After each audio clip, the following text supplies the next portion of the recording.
At the neighborhood party, we were all laughing as I teased my husband until he suddenly stood up, his face blank, and said, "I'm done. Forever." The room fell silent as he walked away. Hey Reddit, I'm using a throwaway for the most humiliating reason of my life. My husband, Jack, follows my main account, and the last thing I need is for him to see this, to know that I'm still picking at the scabs of our ruined marriage from the shadows. I'm trapped in a nightmare of my own making, and I have no compass, no map, no idea which way is up anymore. My name is Lisa. I'm 24 years old, and as of 3 days ago, I became a wife without a husband. Jack is 26.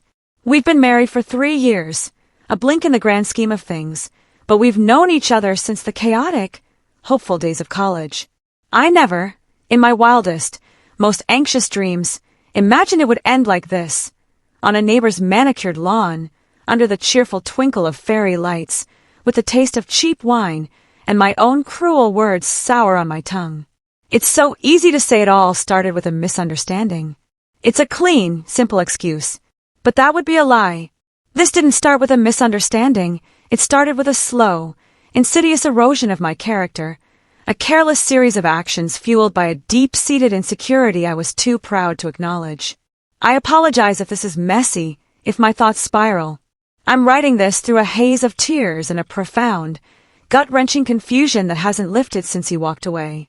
You need to understand the fundamental dynamic of our relationship. Jack is an introvert to his core. I've always been the social butterfly, the life of the party, the one who thrived on the energy of a crowded room. Jack's idea of a perfect evening was a quiet night on the couch, a thick fantasy novel in his hands, our cat purring on his lap, and a movie we'd seen a dozen times playing softly in the background. And for a long, long time, that was our beautiful, complementary balance. He was endlessly, infuriatingly supportive of my social life. He'd help me set up for parties, a quiet smile on his face as I flitted around, and then he'd find a corner, content to simply observe, to be my anchor in the storm of noise and laughter. But I got greedy. I started pushing. And now, I'm drowning in the regret. A bit of necessary, painful backstory. Jack has always been what people might call a pushover. I hate that word, I truly do, because it reduces his profound kindness to a weakness. But in my arrogance, that's exactly how I saw it. He was a man who would bend over backwards, forwards, and sideways to make me happy. He was a perpetual motion machine of devotion. I built my entire sense of security on the foundation of his love, and in doing so, I made a catastrophic error. I assumed the foundation was unshakable. I believed he loved me too much to ever truly stand up to me, to ever leave. He was the guy who, remembering an offhand comment I'd made about a new coffee place across town, would wake up an hour early to fight through traffic and bring me a latte, still perfectly hot, just to see my face light up. He was the one who, if I was having a bad day, would cancel his long-awaited golf game or his quiet reading night to sit with me, hold me, and listen, really listen, as I vented about my meaningless dramas. I was always his priority. His kindness was a constant, attentive and eager to please. And I, like a fool, started to treat this priceless devotion as a given, as mundane as a sunrise. I stopped seeing the effort. I no longer noticed the slight bags under his eyes from getting up early, or the quiet sigh of disappointment when he had to cancel his own plans. My world began to revolve around me, and he was just a satellite orbiting my needs. The first major crack appeared when I floated the idea of being a stay-at-home wife. We didn't have kids. There was no logical reason for it, just a burgeoning laziness and a desire for a life of leisure. I presented it as a way for me to find myself, to work on creative projects. Jack, wanting only my happiness, didn't hesitate. He looked at me with those trusting brown eyes and said, "If that's what will make you happy, Lisa, then we'll make it work." He took on the full weight of our financial world without a flinch. But instead of finding myself, I lost myself completely. I began slacking off. The ambitious projects never materialized. The house, which I was now home all day to maintain, became messier. Jack would come home after a long, demanding day at work. He's a software engineer, his mind often drained from solving complex problems, to a chaos of unwashed dishes, scattered laundry, and no dinner simmering on the stove. And he never complained. Not once. He'd just take off his jacket, roll up his sleeves, and get to work. He'd cook, he'd clean, he'd do it all, while I lounged on the sofa, scrolling through social media, telling him about the exhausting day I'd had. Slowly, a poisonous thought began to take root in my mind. I started to see his unwavering compliance as weakness. My resentment grew. I was a vibrant, social woman, and I was married to a man who seemed to have no backbone. I told myself I wanted someone stronger, someone who would challenge me, who would ignite a passionate fire in me, not someone who just quietly provided kindling for my ego. So I sought that fire elsewhere. I began hanging out with my friends more, specifically a new group led by a woman named Tina who had recently moved back to the area. They were fun, loud, and lived with a carefree edge I coveted. With them, I started mocking Jack behind his back. It began subtly, a sigh, an eye roll when mentioning his name. "Oh, Jack!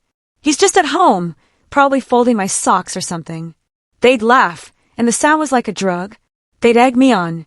"You deserve so much better, Lisa," Tina would say, sipping her cocktail. "Someone who can keep up with you. Someone with some edge."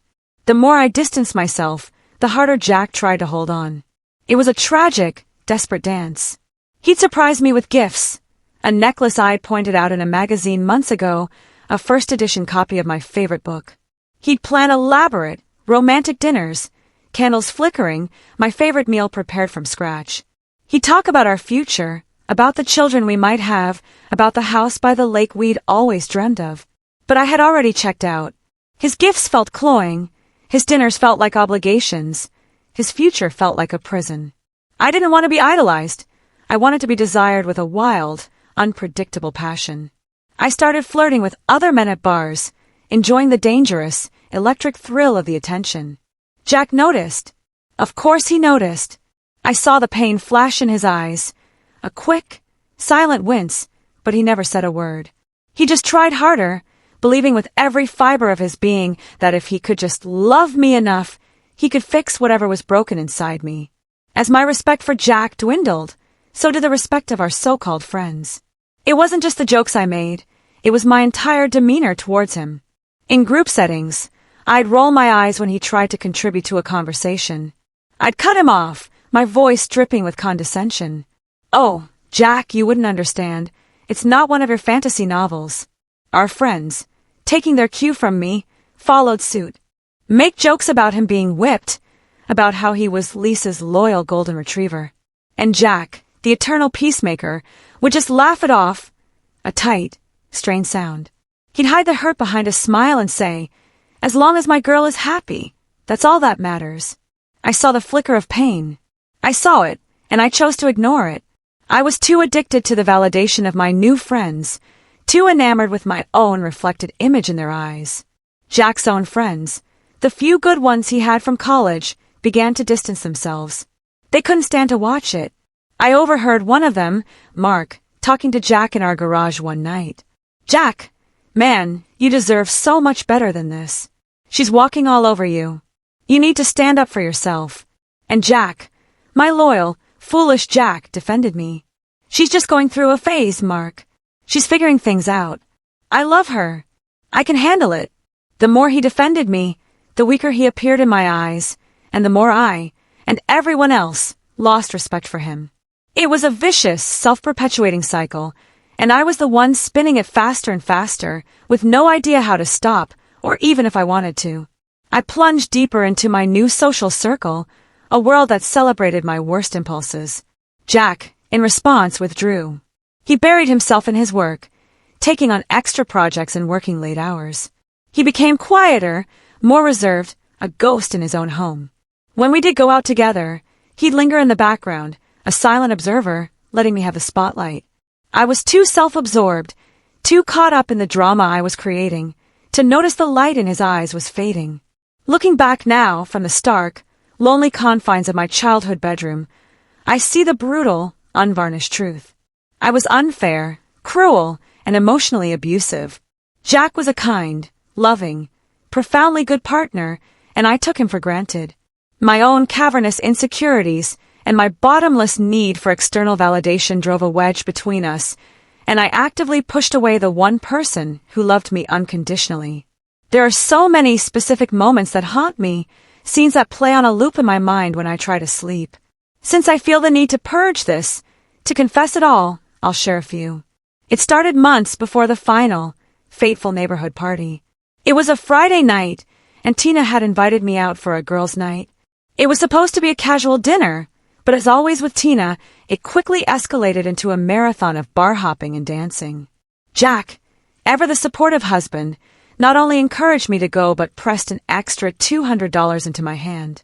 "Have fun, sweetheart," he'd said, kissing my forehead. "Get yourself a nice cocktail. You deserve it." And I, without a second thought, took the money from the man I was about to betray. That night, fueled by vodka sodas and the intoxicating sense of belonging, I crossed a line. For the first time, I openly, brazenly mocked Jack in front of my friends. I told them, with a theatrical sigh, how Jack did everything for me.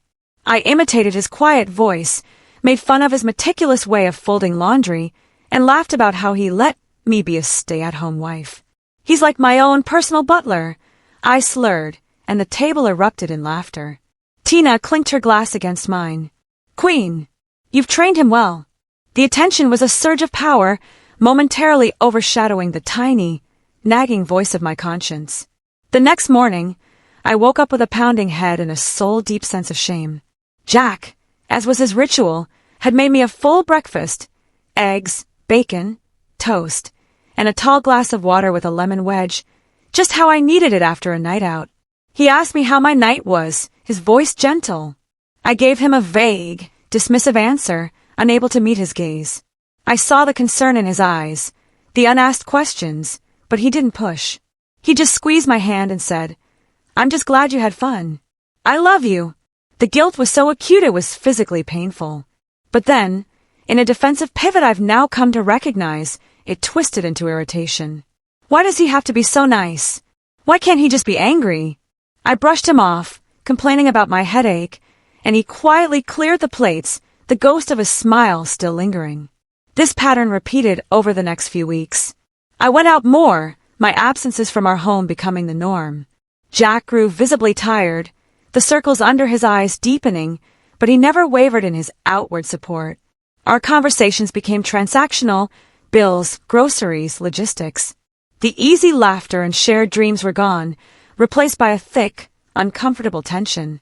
I could feel his disappointment like a physical weight in the air, but I ignored it, wrapping myself in the armor of my own narrative. He'll never leave. He loves me too much. One evening, Tina and a few others came over for a movie night. Jack, of course, cooked a beautiful pasta dinner for all of us, serving it with a quiet dignity before retreating to our bedroom to give us girl space. After a few glasses of wine, the conversation, as it always did, turned to relationships. Tina mentioned her boyfriend, sighing about how she wished he were as devoted as Jack. This opened the floodgates. The jokes and comments started flowing. "Jack is too good for you, Lisa," one friend laughed. "You have him wrapped so tightly around your finger, it's a miracle he can breathe." Another chimed in, "He's such a pushover. I've never heard him say no to you."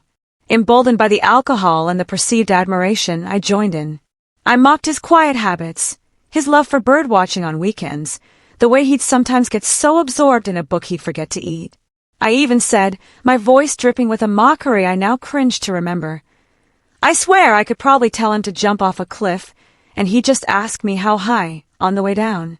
The room roared with laughter. I felt powerful, central, the queen of my own petty court. But the laughter died in my throat when I glanced towards the hallway and saw a shadow move. The door to our bedroom was slightly ajar. He had heard everything. The next morning was a study in quiet agony. He acted as if nothing had happened, but the hurt in his eyes was no longer a flicker. It was a constant, dull glow. He kissed my forehead, the gesture feeling hollow and automatic. "I love you," he whispered, the words sounding like a farewell. And then he left for work. The guilt was a lead ball in my stomach, but I buried it deep, under layers of self-justification and denial. The breaking point, the true point of no return, came a week before the infamous neighborhood party. We were at a barbecue at another neighbor's house. It was a perfect, sunny day, and Jack was in his element, the helpful, kind neighbor. He was manning the grill, ensuring everyone had a perfectly cooked burger or hot dog, his quiet competence a stark contrast to my loud preening. At some point, our cluster of conversation shifted to relationships and the effort our partners put in. Seized by a need to impress, I began to brag. It wasn't admiration in my voice, it was ownership. "Oh, Jack does everything for me," I said, my voice carrying. "I don't think I've lifted a finger in months. He cooks, he cleans, he even gives me spending money for my girls' nights. He's the perfect, dutiful husband, isn't he?" My friends laughed, and the jokes about how whipped he was started again. Jack was right there, refilling a bowl of chips. He heard every word. I saw his shoulders stiffen, just for a second, before he continued his task. Instead of feeling proud, I was washed with a wave of such profound shame that it left me dizzy. But my addiction to the spotlight was too strong. My guilt morphed into a perverse defiance. I laughed along, even adding fuel to the fire, making another joke about how he'd probably apologize to me if I ever stepped on his foot. That night, when we got home, the silence was deafening. He didn't say a single word. He walked through the door, went straight to our bedroom, and closed the door. He didn't just close it. I heard the soft, final click of the lock. I stood in the living room, in the home he provided, surrounded by the things he bought, and I felt like an intruder. I sat on the couch for hours, a war raging inside me between a selfish anger and a burgeoning, terrifying regret. I convinced myself, as always, that it would blow over. He would forgive me. He always did. I had no idea that the barbecue was the final, backbreaking straw. The neighborhood party was simply the stage where the curtain finally fell. The party was a regular occurrence in our close-knit community. It was held at the Miller's house, their backyard strung with lights, music playing, the air filled with the smell of grilled meat and citronella candles.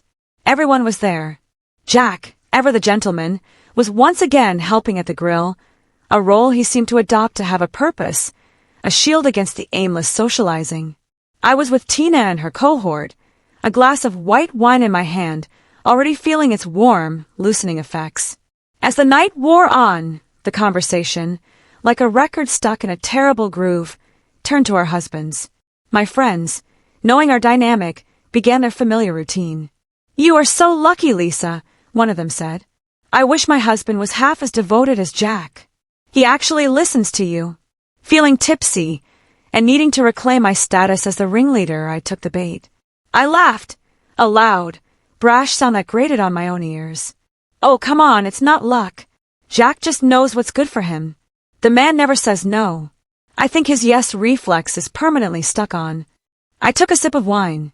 Sometimes I wonder if he even has a spine in there, or if it's just made of cooked spaghetti.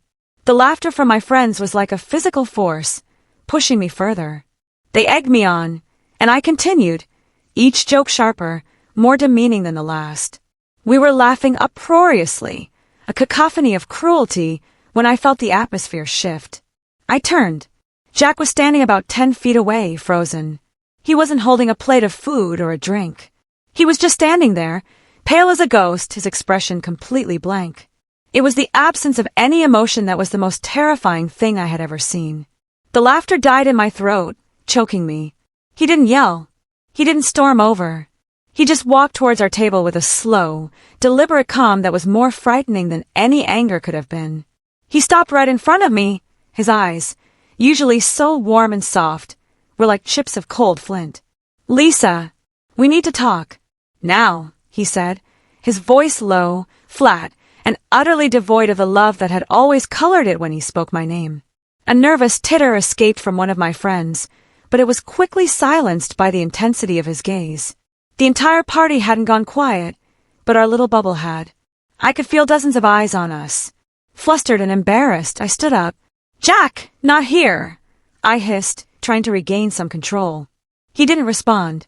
He just turned and walked towards a quieter corner of the yard, near the shadowy line of hedges that marked the property edge.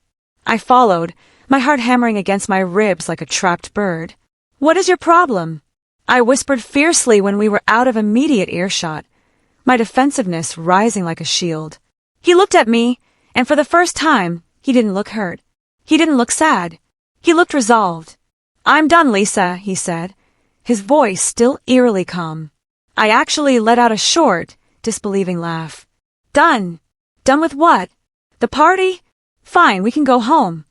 No, he said, and that single word carried the weight of 3 years of repressed pain. I am done. With you. With this. With us. It's over. Forever.